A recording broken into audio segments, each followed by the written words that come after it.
কে? Sir আমি ফরহাদ। ও Farhad sir আসসালামু আলাইকুম। ওয়ালাইকুম আসসালাম। স্যার কেমন আছেন? আছি ভালো, তোমাদের দোয়ায়। তুমি ভালো আছো? আলহামদুলিল্লাহ স্যার। ও তুমি ফরহাদ? জি স্যার। রেডিও সারা বেলার ফরহাদ? জি স্যার। স্যার সকাল থেকেই ভাবছিলাম যে ঈদের দিন ঈদকে একটু ভালোভাবে রাঙাতে কোথায় যাই মনে হলো যে আপনার বাসায় আসি। খুব ভালো হয়েছে, আমি দারুণ খুশি হয়েছি। চলো ভেতরে গিয়ে বসি। স্যার একটু তাহলে আমাদের দর্শক শ্রোতা যারা আছে তাদেরকে একটু ঈদের শুভেচ্ছা জানাই। খুব সুন্দর, বলো। ঈদ মানে খুশি আর নিয়ে এলো হাসি, এই ঈদে এক হয়ে থাকি পাশাপাশি, ভুলে যায় সব কিছু হাত রেখে হাতে, ভেদাভেদ থাকবে না দিন কিবা রাতে। দর্শক শ্রোতা, আমরাও চাই যে ঈদে ভেদাভেদ ভুলে সবাই আনন্দিত হই, উপভোগ করি, খুশিতে আমাদের এই দিনটি কাটাই। আপনাদেরকে বলে রাখি, রেডিও সারাবেলার ঈদ উপলক্ষে বিশেষ আয়োজন ঈদ একাল সেকাল অনুষ্ঠান নিয়ে আপনাদের মাঝে হাজির হয়েছি আমি ফরহাদ হাসান, এবং আজকের যিনি অতিথি তিনি আর কেউ নন, বিশিষ্ট শিক্ষাবিদ, গাইবান্ধার গুণীজন, সাহিত্যিক, অধ্যাপক মাজহারুল মান্নান স্যার। আমরা আজকের দিনটি তার সঙ্গে পুরোটাই আড্ডা দেব, এবং সাথে আপনারাও জানবেন যে ঈদ একাল সেকাল, অর্থাৎ সেই শৈশবে তার যেমন ঈদ কেটেছে এবং বর্তমানে যে ঈদ আমরা যেভাবে উদযাপন করি সেগুলো বিষয়ে। চলুন জেনে নিই স্যারের কাছে। ঠিক আছে, চলো একটু উপরে গিয়ে বসি। স্যার এবার তো ছেলে নাতনি সহ আপনি ঈদ কাটাচ্ছেন, কেমন কাটছে? এটা তো বলার বাহুল্য যে বাড়িতে ছেলে মেয়েও আসছে, মেয়ের জামাই আসছে, আর আমার ছোট ছেলের স্ত্রী এবং তার সাথে এসছে ছোট্ট ফুটফুটে একটি নাতি। তো এরা আসার পর আমার এই ঈদের দিনটা আনন্দে খুশিতে সত্যি কথা বলতে গেলে ভরপুর হয়ে উঠেছে। তাহলে নিঃসন্দেহে বলা যায় স্যার যে মানে আগের ঈদগুলোর থেকে এবার ঈদটা আপনার কাছে একটু ব্যতিক্রম। অনেক ব্যতিক্রম। তখন এই নাতিটা ছিল না, আচ্ছা। এবার এই নাতিটা এসছে, ওর জন্ম হয়েছে, কাজে ও একটু আলাদা মাত্রা যোগ করেছে আমার ঈদের খুশির সাথে। আচ্ছা হ্যাঁ, বসো, পাশে বসবে, এখানে বসো। রাইট। হ্যাঁ স্যার এবার তো সুন্দরভাবেই ঈদ কাটছে আপনার। আমরা যদি একটু পিছনের দিকে তাকাই, যে আপনার যখন শৈশবকাল, কৈশোরকাল, অর্থাৎ সেই 40 দশকের কথা বলছি আমি, যে সেই সময়ের ঈদটি আপনার কেমন কেটেছে? আমার জন্ম হয়েছে 40 দশকের প্রায় গোড়ার দিকে, কাজে যদি হিসাব করা যায় তো বিগত 80 বছর আমি একটানা ঈদ দেখেছি। আমার কৈশোরকালে যে দুঃখ কষ্টে যে ঈদগুলো কেটেছে, এটা এখনকার মানুষ বিশ্বাসও করতে পারবে না। সে বেলা যেমন 2 বেলা ভাত অন্ন জোটানোই খুব কষ্টকর ছিল, সেই সময় ঈদগুলো আসতো অনেক ক্ষেত্রে আনন্দের চেয়ে দুঃখ বার্তা নিয়েই আসতো বেশিরভাগ ক্ষেত্রে। বিশেষ করে যে বাড়ির যিনি কর্তা কিংবা কর্ত্রী, তাদের দুজন বেশ কষ্টে থাকতেন এবং চাপে থাকতেন, এ কারণে যাহাতে তেমন কোনো টাকা পয়সা থাকতো না, কারণ দিন আনা দিন খাওয়া অবস্থা প্রায় সবারই তখন। এই অবস্থায় বাচ্চাদের জন্য ঈদের যে পোশাক ওই কেনার ওইভাবে বিলাসিতার তো প্রশ্নই আসে না। এক সেট করে কাপড়, সেটা আবার কি, একটা ছেলের জন্য বড় জোর একটা ইজার প্যান্ট, শরীরে একটা গেঞ্জি, আর মেয়েদের কোনো রকম একটি ফ্রক যেটাকে আমরা বলি, এখন এগুলো নাই, প্রায় চলে না, সেই ফ্রক দিয়ে কোনো রকম উপরে ঊর্ধ্বাঙ্গ যেটাকে বলি সেটা ঢেকে রাখা। এই অবস্থার মধ্যেও ঈদের আগের দিন আমরা লক্ষ্য করেছি যে গ্রামের ছেলেমেয়েরা যখন ঈদের আকাশে এক ফালি চাঁদ দেখত, চাঁদ রাত শুরু হলো তখন, কিন্তু চাঁদ দেখার সঙ্গে সঙ্গে আজান দেওয়া হতো মসজিদে, আজানের সুমধুর ধ্বনি, তারপরে ছেলে মেয়েদের কলরব, আগামীকাল ঈদ, রাত পোহালে ঈদ। তো এটা অন্য ধরনের একটা আনন্দ ছিল সে সময়। পরদিন সকালবেলা উঠে যে ছোট ছোট ছেলে মেয়েদের সাথে বড়রাও, সাধারণত আমার কথা যদি বলি, আমার পরিবারের কথা যদি বলি, তাহলে শতকরা 90% পরিবারের কথাই বলা হয়। সেই সময়ের গ্রামের ছেলেমেয়েরা একসাথে, আমরা তখন সকালবেলা নদীতে গিয়ে, শীতকাল হলে খুব ঠান্ডার মধ্যে, আর গরমকাল হলে তো তেমন কোনো কথা নেই, পানি কম থাকতো, গোসল করে ওইখানে আমরা যখন নদীর পাড় থেকে চলে আসতাম, এসে ওইটুকু নতুন কাপড় যেটুকু পেয়েছি সেগুলো পরে এটা অন্য ধরনের আনন্দ নিয়ে ঘুরে বেড়াতাম। বাবা মার হয়তো তাদের পরনে কোনো বিশেষ করে বাবার পরনে তেমন কোনো নতুন লুঙ্গি থাকতো না, নতুন পাঞ্জাবি তো নয়। মায়েরও ঠিক একই রকম পুরনো শাড়িটাই উনি আরেকবার ধুয়ে টুয়ে পরেন। তো এইটা পরে আমাদের যে আনন্দটা তিনি দেখেন, সেই আনন্দতে কিন্তু বাপ মা আনন্দিত হতেন। আরেকটা জিনিস বলতেই হয় যে সেই সময় যে সকালবেলার যে খাবারটা ঈদের দিনের, তখন কি এখনকার মতো স্যার লাচ্চা সেমাই যেগুলো এখন না না না না না না না এই খাবার তো কথা চিন্তাও করা যেত না সেখানে। ওই সময় আমরা দেখছি, আমার পরিবারের কথা বলি, মা, এবং বললাম না একটু আগে যে 90% পরিবারে এরকম, মা করতেন কি হাতে বানানো সেমাই। এইটা তোমরা তো দেখোনি আমার মনে হয়, এটা এরকম হাতে দিয়ে পাকাতো, অনেকটা চাউলের আটা থেকে এটা তৈরি। এইটাকে আলাদা করে কিছু করতো না, এটা করতো কি পায়েসের মধ্যে। সে পায়েসটা কিসের?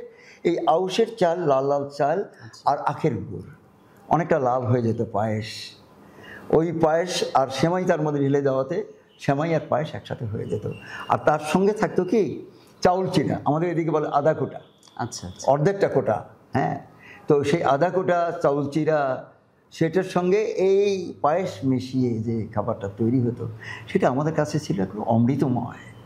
মায়ের হাতে তৈরি সেই সেমাই পায়েস অমৃতের মতো স্বাদ আজকেও ভুলতে পারি না। এরপরে তো বাড়ির শুদ্ধ কোনো কোনো বাড়িতে যারা একটু সম্পন্ন গৃহস্থ, তারা তাদের ছেলে মেয়েদের জন্য 5 পয়সা ঠিক নয়, 1 আনা 2 আনা এরকম সালামি দিত। আচ্ছা, আর ওই রকম সালাম করে পয়সার জন্য বসে থাকা, দাঁড়িয়ে থাকা ইত্যাদি, ওটা অনেক পরের কালচার। তখন কি স্যার সালামি ছিল? সালামি ছিল, ওই না চাইতেই দিত। আচ্ছা, বাড়ির বাচ্চাদের না চাইতেই দিত। সেটা কত? 1 আনা, বড়জোর 2 আনা। তো এটা কিন্তু বেশ কয়েকটা টাকা সেই সময়ের। তো এরপরেই ছেলেমেয়েরা আমরা ঈদের মাঠে যাওয়ার জন্য, ঈদের মাঠ কেন বলি, যে সে সময় মাঠে ঈদের নামাজ পড়া হতো। একবারে বর্ষাকাল হলে, মানে অঝোর ধারায় বৃষ্টি নামে, তখন কখনো কখনো মাঝখানে যখন এসে গেছে নামাজ, তখন আর ওই অবস্থায় ভিজে একসা হয়ে মানুষ নামাজ আদায় করতো। আর যদি আগে থেকে টের পেত যে বৃষ্টি হচ্ছে, তাহলে কি করতো?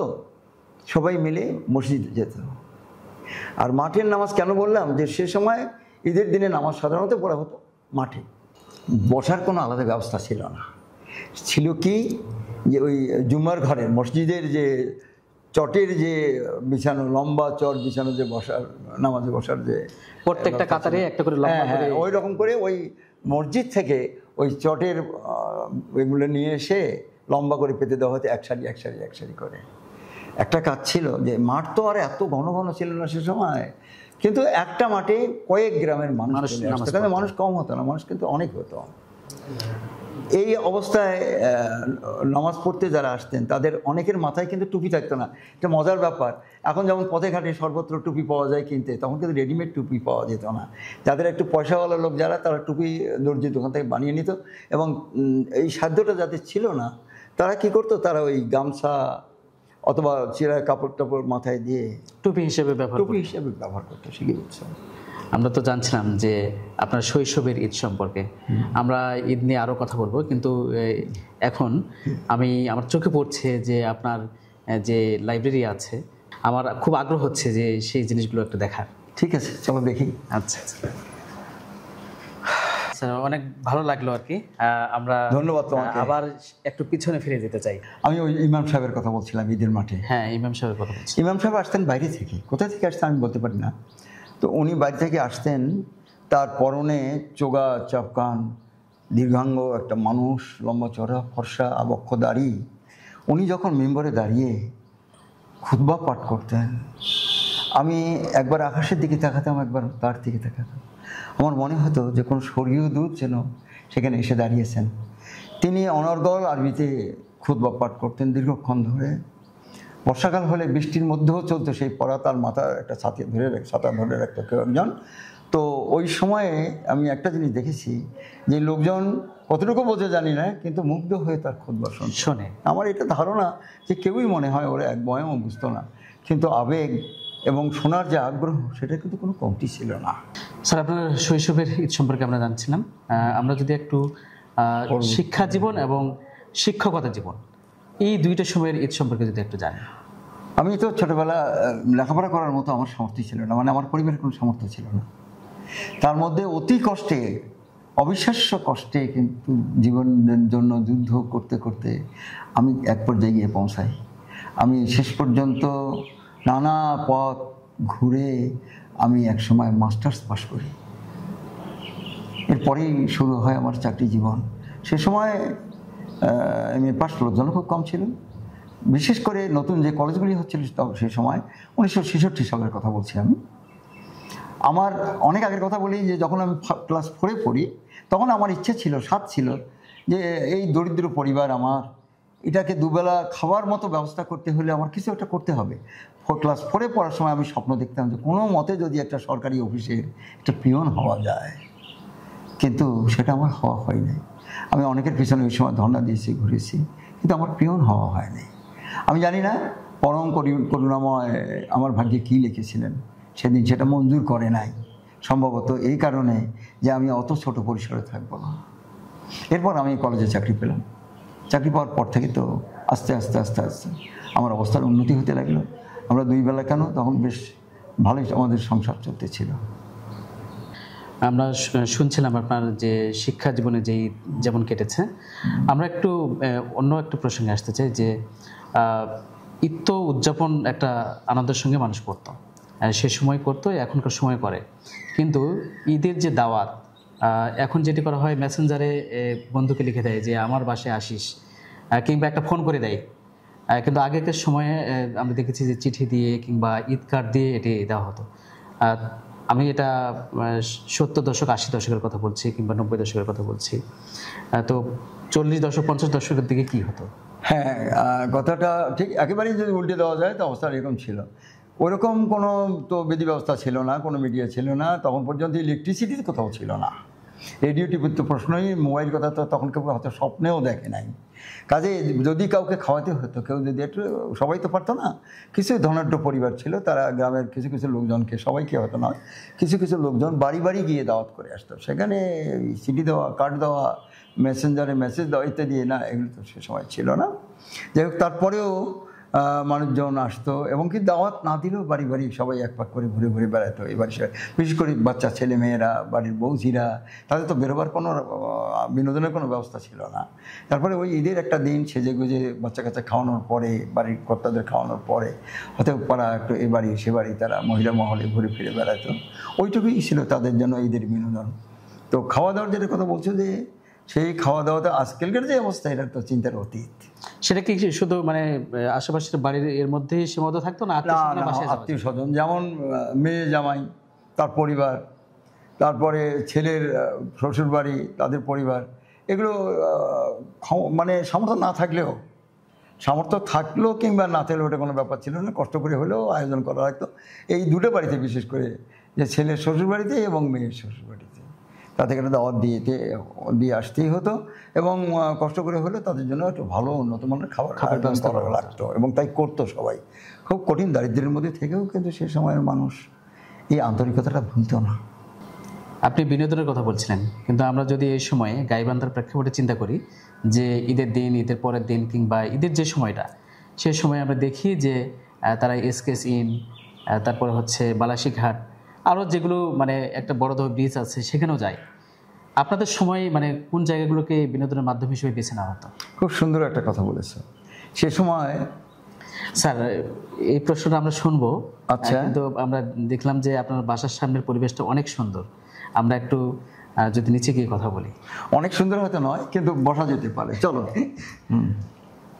আপনি যেমনটা বলছেন যে বিনোদন বিষয়টা, তো গাইবান্ধার প্রেক্ষাপটে যদি এখন আমরা চিন্তা করি যে বালাসীঘাট, এসকেস ইন, তারপরে আরও যে জায়গাগুলো আছে, সেগুলোতে ঈদের দিন, ঈদের পরের দিন, ঈদের যে সময়গুলো থাকে, সেগুলোর সময়ে তারা এখানে ঘুরতে যায়।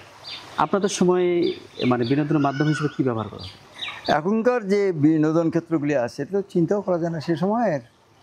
তো আমরা একটা জিনিস দেখেছি যে ছোট ছোট ছেলেমেয়েরা, বিশেষ করে কিশোর বয়সী ছেলেমেয়েরা, তারা ঈদের দিন যখন নামাজ পড়তে যেত, তাদের পিছনে পিছনে তারাও যেত, কিন্তু তারা নামাজে বসতো না। সাধারণত ওই মাঠের পাশে যে ক্ষেত্রগুলি থাকতো, জায়গাগুলো, মাঠের জায়গাগুলি থাকতো, ওখানে তারা খেলাধুলা করতো। এই সকালবেলা বিনোদন ছিল এই। আর কখনো কখনো কোথাও কোথাও যদি নদী থাকতো পাশে, তাহলে নৌকা বাইচ হতো। আচ্ছা। এবং আমার মনে হয় যতদূর আমি জানি, ঈদের দিন একমাত্র নৌকা বাইচ ছাড়া আর অন্য কোনো বিনোদন ক্ষেত্র কিংবা কেন্দ্র আমি সে সময় আমাদের এখানে ছিল না, এই অঞ্চলটা নয়। তার মানে ঈদকে কেন্দ্র করে কোনো খেলার আয়োজন করা হতো? মাঝে মধ্যে করা হতো, যেমন হয়তো হাডুডু, তারপরে যেটাকে আমরা বলি টিক টিক যেটা খেলাকে বলি, এই ধরনের যুবক ছেলেরাও ওই সময় এই ধরনের খেলাধুলা করতো বিকেলের দিকে। তো রেয়ার ব্যাপার, কেননা পরিবারে তো সেই রকম অর্থনৈতিক ব্যবস্থা ছিল না, পেট নিয়েই সবাই ভাবনায় থাকতো। আর ঈদের দিন মানুষজন আসবে, খাওয়া দাওয়া করা লাগবে, জামাইরা আসবে, সেগুলো নিয়ে ব্যস্ত থাকতো বেশিরভাগ সময়। কাজে ওই রকম কোনো বিনোদন অথবা খেলাধুলা করার মতো সময় সুযোগ কোনোটাই তাদের ছিল না।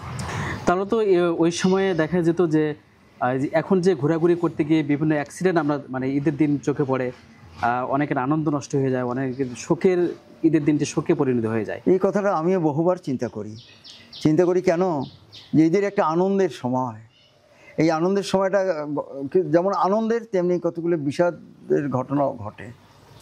যেমন ঈদের আগের দিন কিংবা তার দু একদিন আগে যেভাবে মানুষজন আসতো ঢাকা থেকে বা দেশের বাইরে থেকে অথবা দেশের বিভিন্ন জায়গা থেকে লোকজন আসতেই পথে, এখন বর্তমানের কথা বলছি, আগে এরকম ছিল না। তো আগে এরকম ঢাকা থেকে মানুষ আসা, দেশের বাইরে থেকে মানুষ আসার কথা চিন্তা করা যেত না, এই এলাকার মানুষজনই ছিল। কিন্তু এখন হচ্ছে কি, ঢাকা থেকে আসে, দেশের অন্যান্য কর্নার থেকে আসে, ইভেন দেশের বাইরের লোকজন আসে।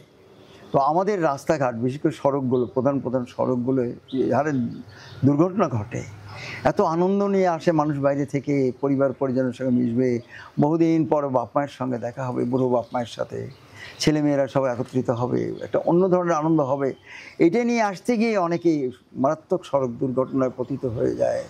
এমনও ঘটে যে কোনো পরিবারের অনেকগুলি সদস্য একসঙ্গেই শুধু আমরা দেখেছি যে শুধু তারা ঈদ করতে আসারই না, ঈদের দিন কেউ বন্ধুদের সঙ্গে এটা আমি মোটরসাইকেলে ঘুরতে, সেটা হচ্ছে যে এটাও আমি চিন্তা করেছি, বহুদিন এগুলো লেখালেখি করেছি, অনেক সভা সমিতিতে বলেছিও যে ঈদের দিন কিছু সংখ্যক, আজকালের কথা বলছি এটা, যে ঈদের দিন কিছু সংখ্যক ধনী পরিবারের ছেলেমেয়েরা, এই উঠতি বয়সের ছেলেমেয়েরা নতুন নতুন সব মোটরসাইকেল কেনে এবং নানা রকম দেখানো সেই মোটরসাইকেলের মধ্যে, এগুলো নিয়ে তারা ঈদের দিন একেবারেই এমনভাবে ছুটাছুটি করে, রাস্তায় ঘাটে কোনো কিছু মানে না।